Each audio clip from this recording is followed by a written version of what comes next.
Good morning. Happy Father's Day. Welcome to all. My name is Erin McKinney. I use the pronouns she, her, and it's my pleasure to serve on your Board of Trustees. If you are here for the first time, thank you for joining us. We look forward to getting to know you. We invite everyone present in the sanctuary today to join our in-person community directly following the service. Each week, we remind ourselves of our congregation's core values: connection, transformation, justice, and acceptance. As a part of living our values, we acknowledge that we live and work in the ancestral and sacred lands of Indigenous people, including the Ojibwe, Odawa, Potawatomi, Miami, Kickapoo, Peoria, Ho-Chunk, Meskwaki, and Sauk nations. These lands were the traditional territory of Native nations prior to their forced removal. These lands continue to carry the stories of these living nations and their ongoing struggles for survival and identity. Living our values calls us to include supporting the social justice work of contemporary Indigenous communities living now in this area. We're so glad that you're with us today. We hope that you find this service inspiring and meaningful. I invite you now to take a moment to greet one another, both online and in the sanctuary. Good morning. Good morning.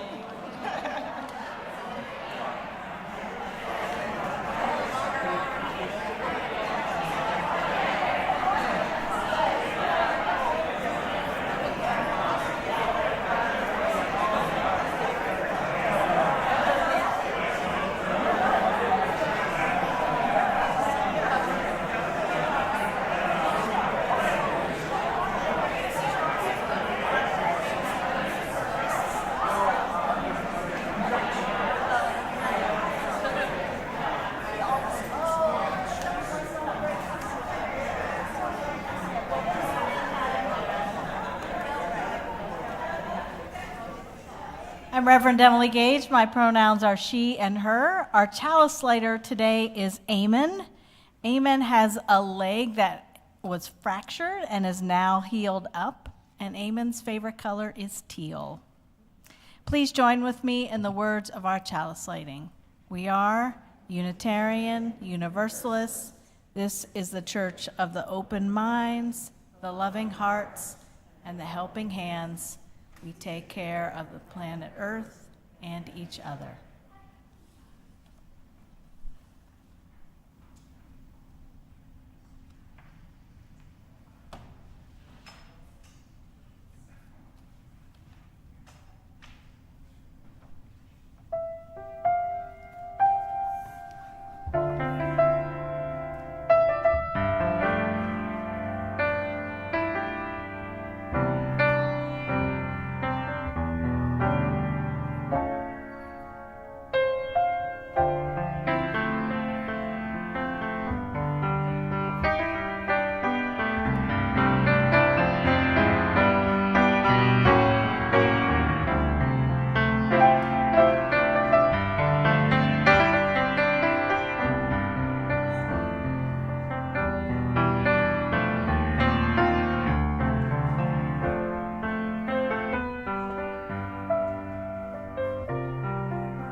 Good morning. My name is Sybil Madison, and my pronouns are she, her, and I'm honored to be one of your worship associates. For almost a decade, many years ago, I was a lecturer in a grad program in Chicago. Towards the end of my time there, students became increasingly vocal about what they perceived to be the program's failings. Failure to recognize leaders of color in the field, failure to examine race and class in the curriculum, and failure to provide psychological safety in the classroom. Even as a part-timer, I could feel the tension in the department. I remember attending a town hall hosted by the dean and students interrupting him mid-sentence and taking over the meeting. Ultimately, the university's diversity, equity, and inclusion officer came in to shepherd everyone through a process of negotiation. By the end of the next academic year, the dean had left to take a position at another university. It was a scary time for faculty and lecturers alike. Folks were scared that they would be called out or forced to leave or even flee, as the dean seemingly had. I was nervous too, but I have to admit I felt pretty good about myself, especially relative to my peers. I had always explored race, class, and power in my course, and I had always taken great care to build community by co-creating agreements, sharing leadership, etc. New to me, however, was this term cisgender that the DEI officer used when she introduced herself. I had to look it up. When one's gender identity matches the gender assigned to them at birth. I had never considered naming my gender identity in class. Did I now need to say I was a cisgender woman and use pronouns? It didn't feel quite natural to me to do so. Well, I did change my practice with some awkwardness and mostly from a place of doing what it seemed students wanted us to do, going along with what seemed to be a new expectation, and honestly motivated by a little bit of fear of the consequences if I didn't make that adjustment. It wasn't until some time later that these actions became those of an ally. I think it was in an OWL class that I attended where a transgender person shared their journey. I heard about the pain of being misgendered and about the undue bravery it took to be oneself in a world that was organized to deem you invisible, unseeable even. I came to realize that sharing one's pronouns enabled those with gender identities different from what we might assume to clarify how they wanted to be recognized without it becoming a thing. And I came to understand that as the person with the power to create our classroom environment, sharing my pronouns and asking everyone else to do the same removed a burden and reduced anxiety for my students who were not cisgender. Only after that OWL encounter did my week 1 introductions with pronouns become the act of an ally. Because to me, being an ally is more than simply doing what seems like the right thing to do, or doing what you think others want you to do. Acting out of assimilation, fear, or compliance is different from acting from a place of allyship. To become an ally, I had to be open and curious enough to listen. And then beyond listening, I had to seek to understand another's struggle and what they needed me to do to help create a more just and free world. My ability to show up as an ally with and for others increases as I center their experiences rather than centering my own discomfort, as I focus on their needs rather than focusing on my own comfort, and as I use my power and privilege to create the world we seek to live in together. Whoever you are, wherever you are in your life's journey, you are welcome here. Come, let us worship together. Now please rise in body and or spirit as we sing our opening congregational song, Come and Go With Me, number 1018 in the Teal Singing the Journey hymnal. Come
remain standing and join us in the words of our covenant. Love is the doctrine of this congregation. The quest for truth is its sacrament, and service is its prayer. To dwell together in peace, to seek knowledge and freedom, to serve humanity in fellowship, to the end that all souls shall grow into harmony with the divine. Thus do we covenant with each other and with God.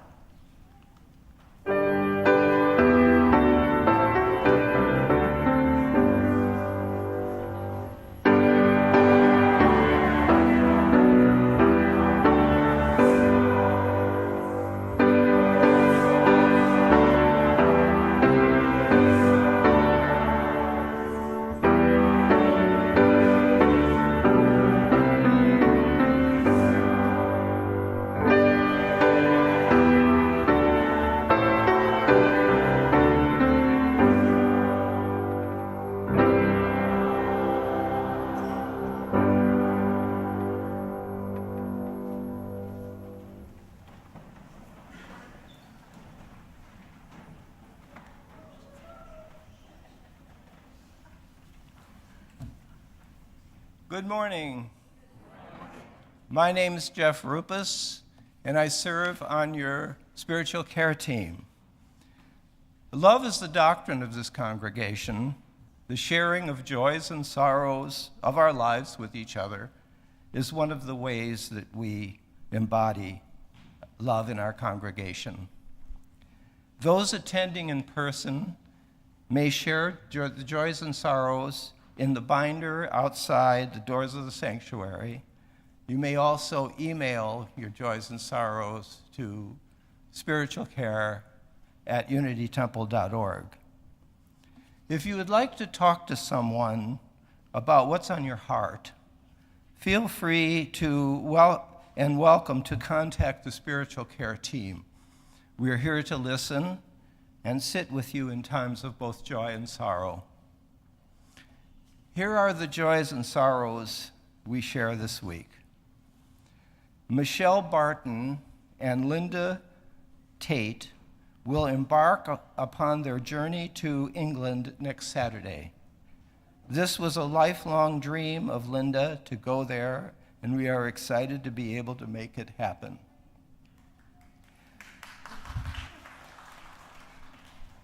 Sybil Madison asks that you lift up healing thoughts and prayers for her Uncle Victor, who has endured a number of brain surgeries and is now in recovery. And today, on this Father's Day, we give thanks for all of the parents who have shaped us with their love and care and presence, each in their imperfect way. We know that many of us have joys and sorrows in their heart that they have silently. We invite anyone who has a joy or sorrow to come forward and drop a stone in the bowl of water at one of the 4 stations around the room. We invite you to engage in the spiritual practice of silence during this shared ritual. Let us begin.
Our words of prayer meditation today are from Jess Reynolds.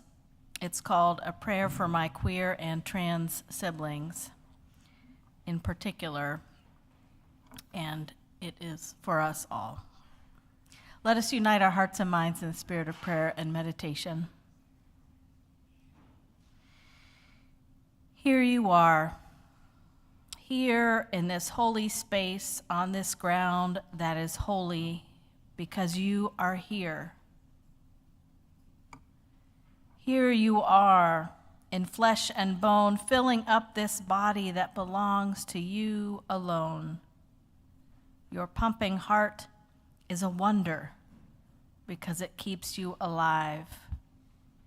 Your loving heart is a blessing because it keeps all of us alive.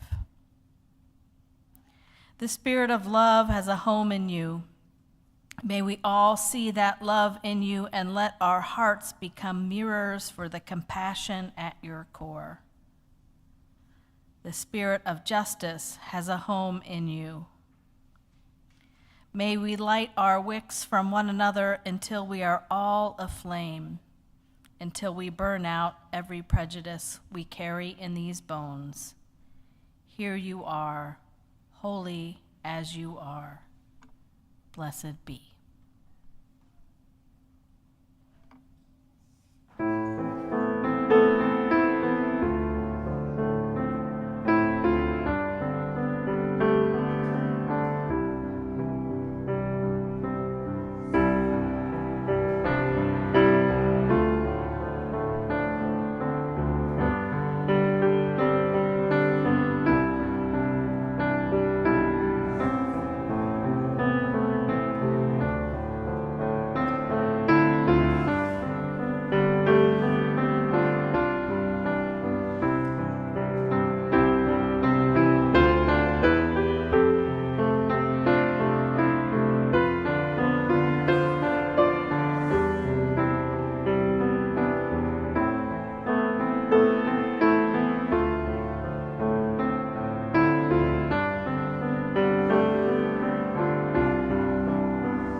If you are someone who likes to come close when you're listening to a story, I invite you to come and sit down on the floor near me. I have this book called Intersection Allies, We Make Room for All. And it's a story about all different kinds of friends and how we can help all different kinds of friends.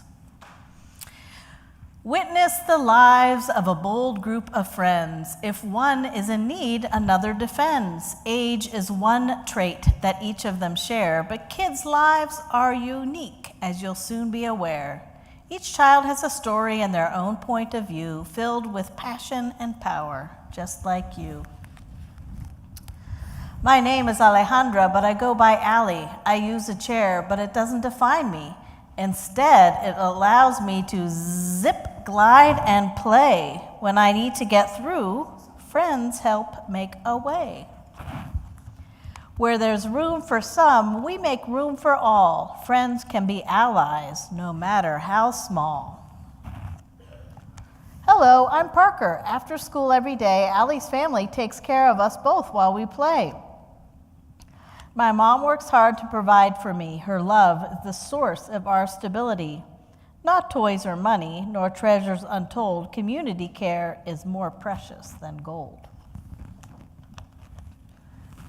Skirts and frills are cute, I suppose, but my superhero cape is more Kate than those bows. Some may be confused that a kid like me can wear what I want and be proud and carefree. My friends defend my choices and place. A bathroom, like all rooms, should be a safe space. My name is Adila, and just like Kate, what I wear inspires endless debate. Some give, some chant, some sing, some pray. My hijab is my choice. You can choose your own way. The clothes that you wear never justify hatred. Clothes can be playful, simple, or sacred. Covered, adorned, or with casual flair, my body's my own. I dress it with care. My name is Nia, and with what's on the news, it's easy to be frightened or sing the blues.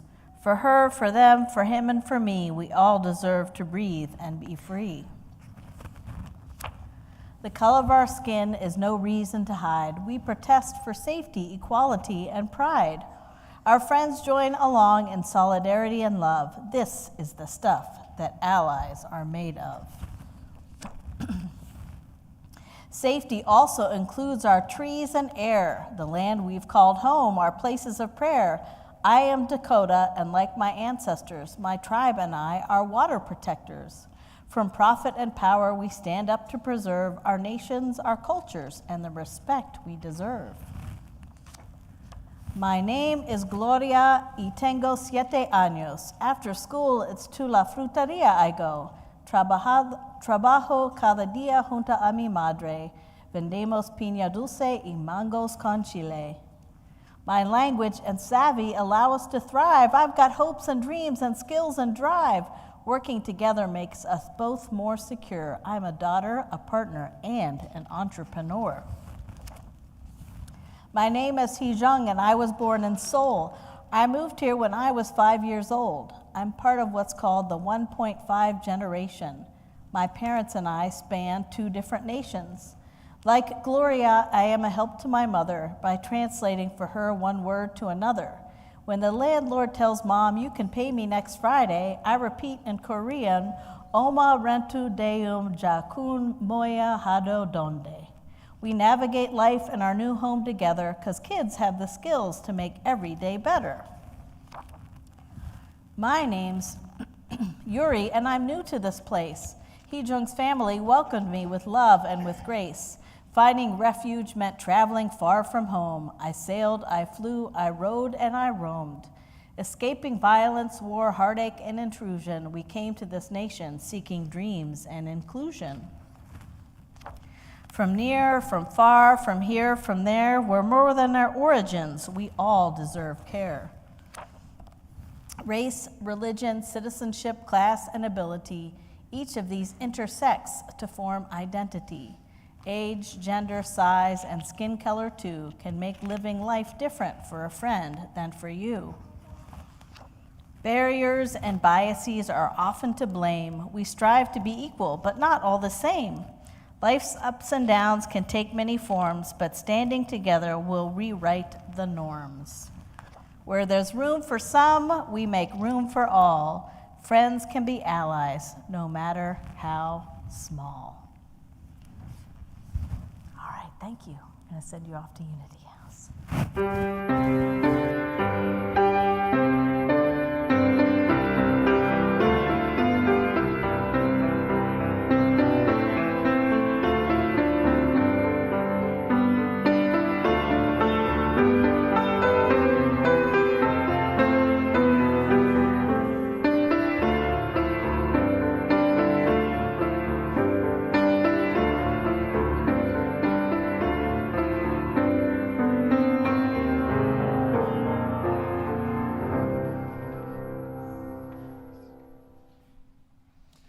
Each week, Unity Temple splits the offering evenly, with one half going to support the programs and mission of Unity Temple. The other, this week, will go to support Equality Illinois, which is the state's oldest and largest advocacy organization dedicated to defending the rights of LGBTQ plus Illinoisans. Equality Illinois builds a better Illinois through advancing equal treatment and full acceptance of the LGBTQ plus community. May we be transformed by our giving, and may the world be transformed by our gifts.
The reading comes from an organization called Gesturing Towards Decolonial Futures and from the website decolonialfutures.net.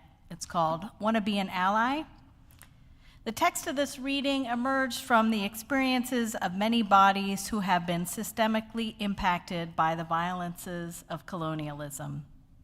As a living text, it calls us to welcome a thunderstorm ancestor coming with heavy rain and teenage and elderly winds that can help us move to a different space in our relationships, perhaps opening up new possibilities for new forms of coexistence. We invite you to create a quiet space to hold the text and request close to your heart for a while and to witness your own responses to the rain and the wind. Want to be an ally? Don't do it for charity, for feeling good, for looking good, or for showing others that you are doing good. Don't do it in exchange for redemption from guilt, for increasing your virtue, for appeasing your shame for a vanity award. Don't put it on your CV or on Facebook or in your thesis. Don't make it part of your brand. Don't use it for self-promotion. Don't do it as an excuse to keep your privileges, to justify your position, to do everything except what would be actually needed to change the terms of your relationship. Do it only if you feel that our pasts, presents, and futures are intertwined and our bodies and spirits entangled. Do it only if you sense that we are one metabolism that is sick and what happens to me also happens to you. Do it recognizing that you have the luxury of choice to participate or not, to stand or not, to give up your weekend or not, whereas others don't get to decide. Don't try to mold me or to help me or to make me say and do what is convenient for you. Don't weaponize me. I couldn't possibly be racist. Don't instrumentalize me. My marginalized friend says, don't speak for me. I know what you really mean. Don't infantilize me. I am doing this for you.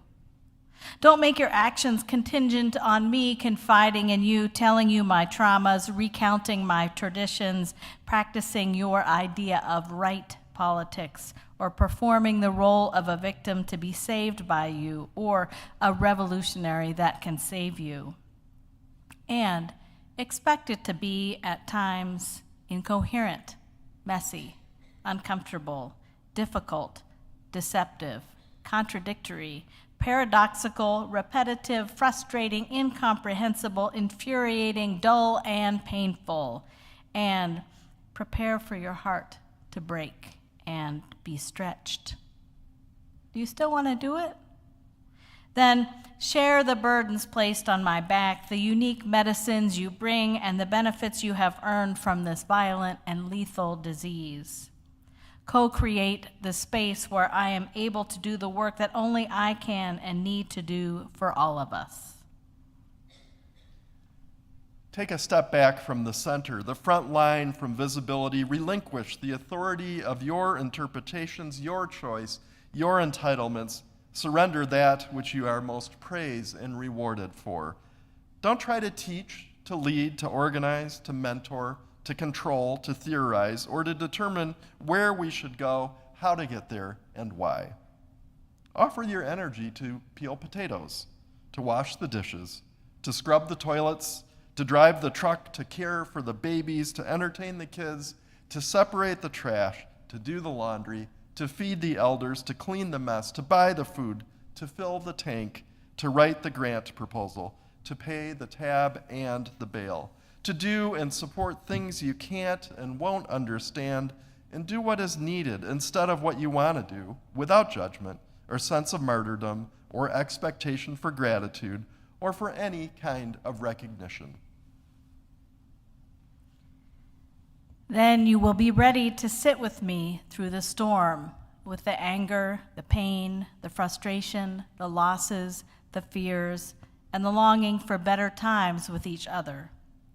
And you will be able to cry with me, to mourn with me, to laugh with me, to heart with me, as we face our shadows and find other joys in earthing, breathing, braiding, growing, cooking and eating, sharing, healing, and thriving, side by side, so that we might learn to be ourselves, but also something else, something that is also you and me, and you in me, and neither you nor me.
During my first year in college, I spent Thanksgiving with one of my brothers who lived in the Washington, D.C. area. I went to college in Maine, and going back to Michigan to home was going to be too far for a weekend. So I rode down to D.C. with a roommate who had a car and lived in that area.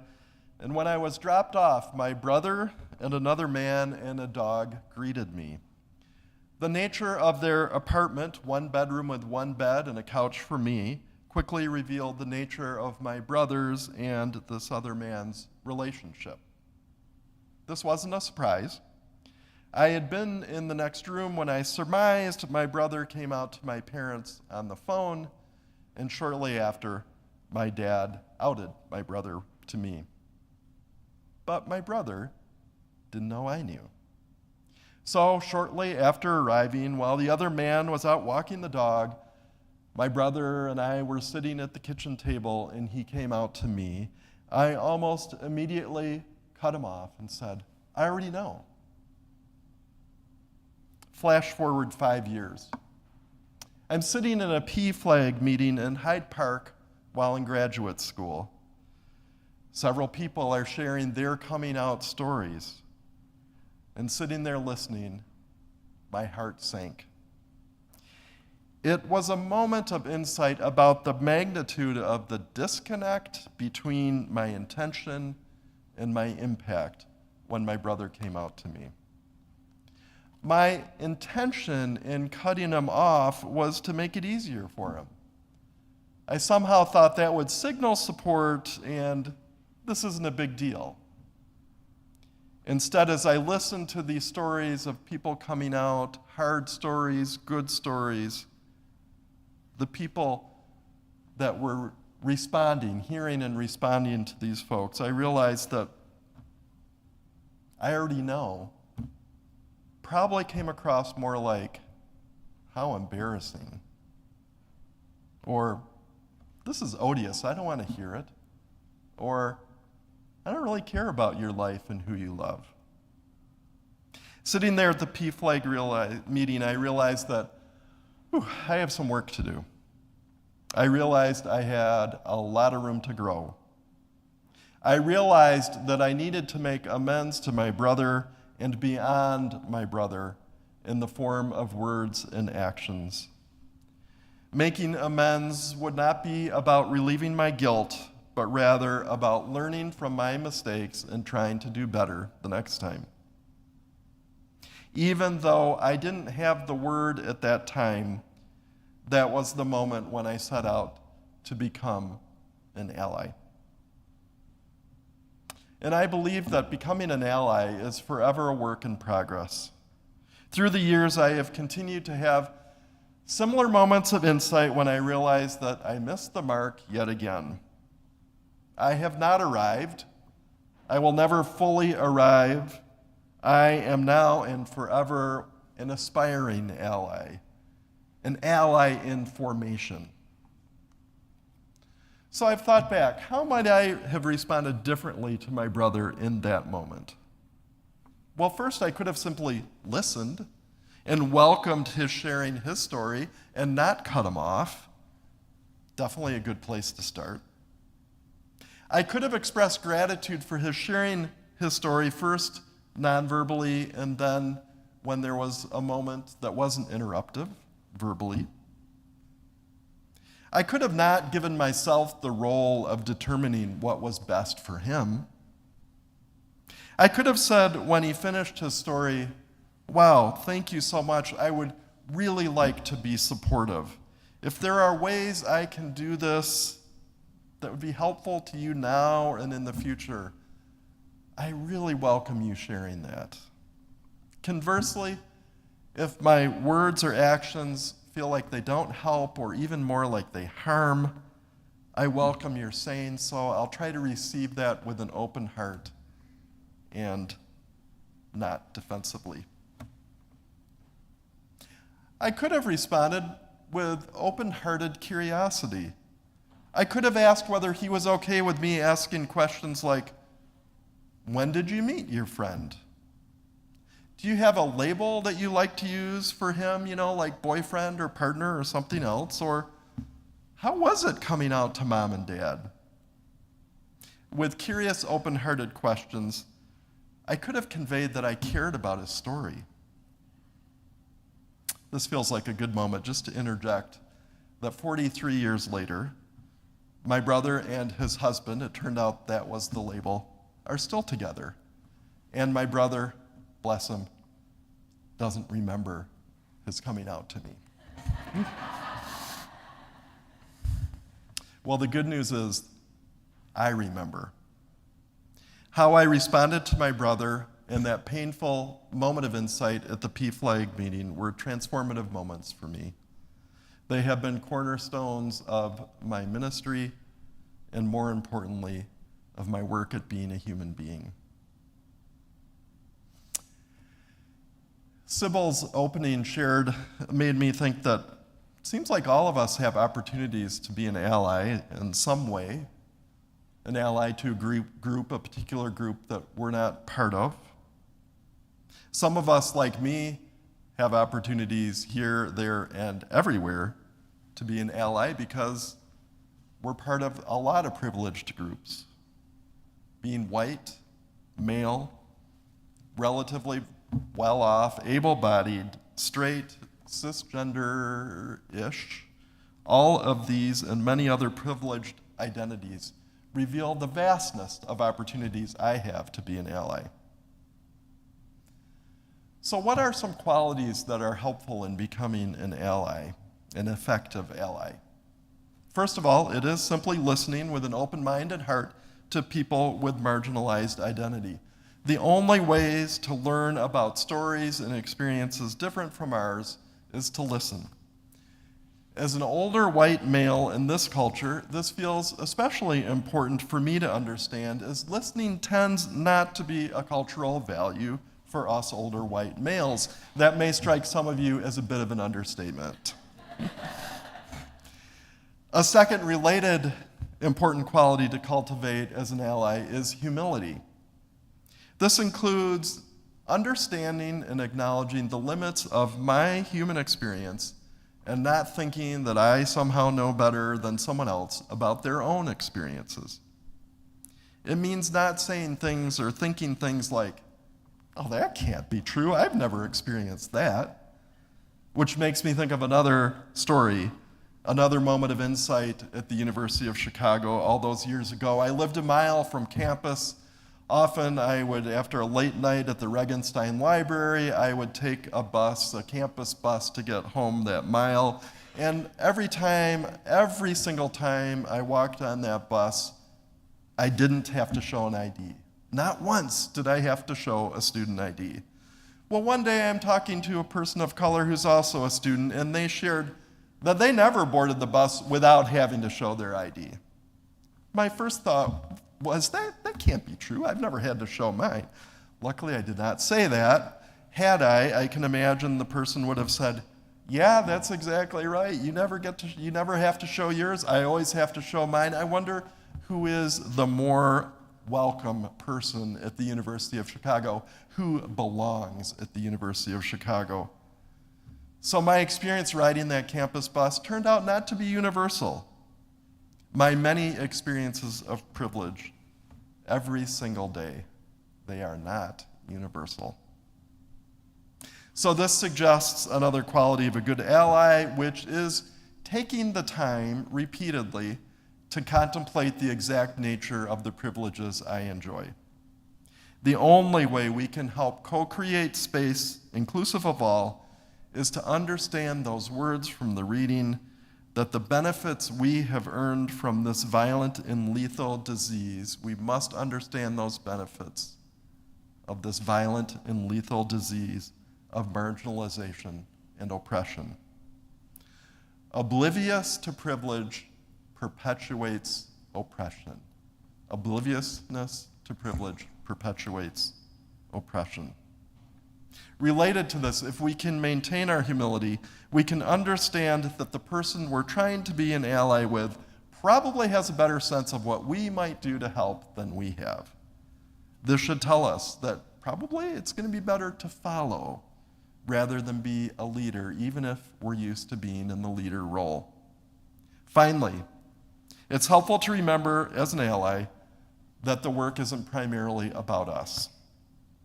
My story today hopefully helps those of us wanting to become better allies, but my story is not the center of this story.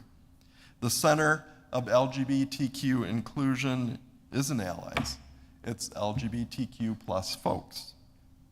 And honestly, I wouldn't do this sermon today as part of Unity Temple's Pride Month if we had not already heard a sermon from an LGBTQ plus person. This sermon is a supportive piece to that extraordinary sermon we heard 2 weeks ago.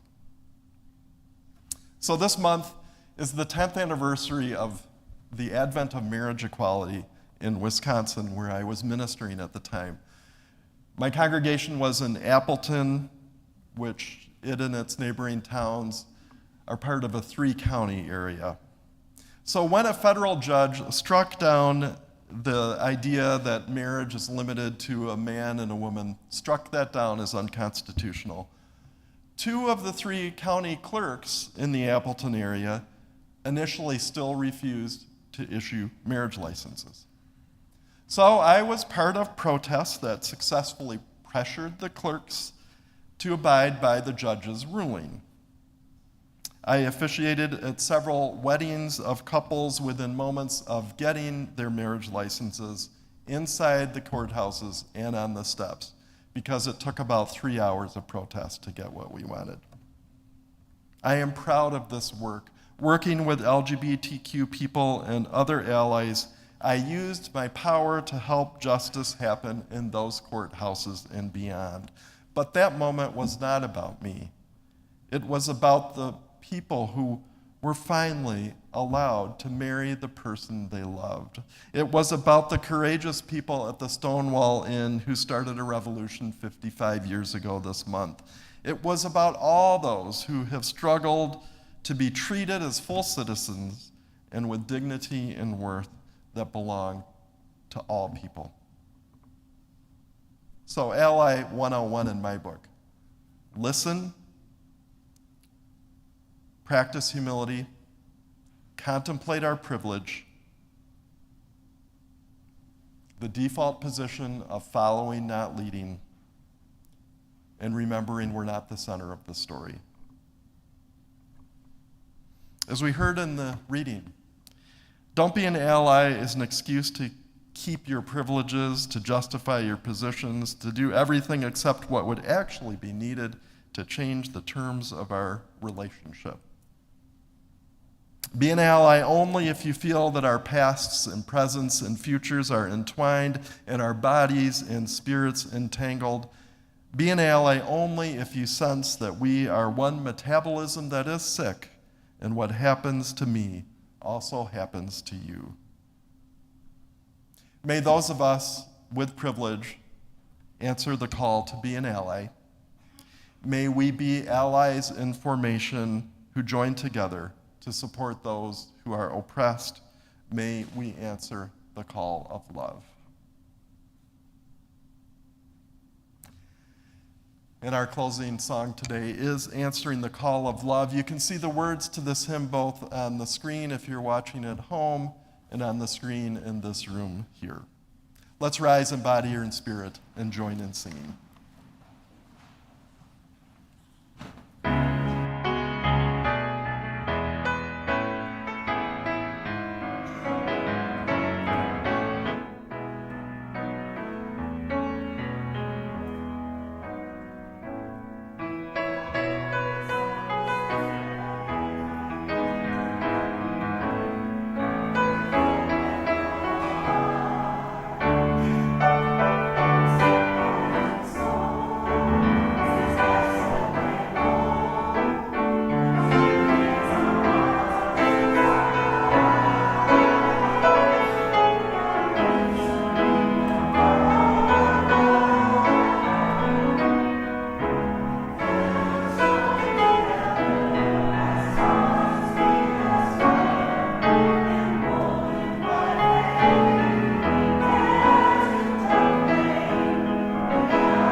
closing words are adapted from Emily Richards. Our work has just begun, the work of holding one another and this community in love, the work of believing that what connects us is stronger than what separates us, the work of engaging in that which makes us whole, the work of deeper understanding and commitment, the work of radical inclusion, the work of collective liberation, the work of beloved community.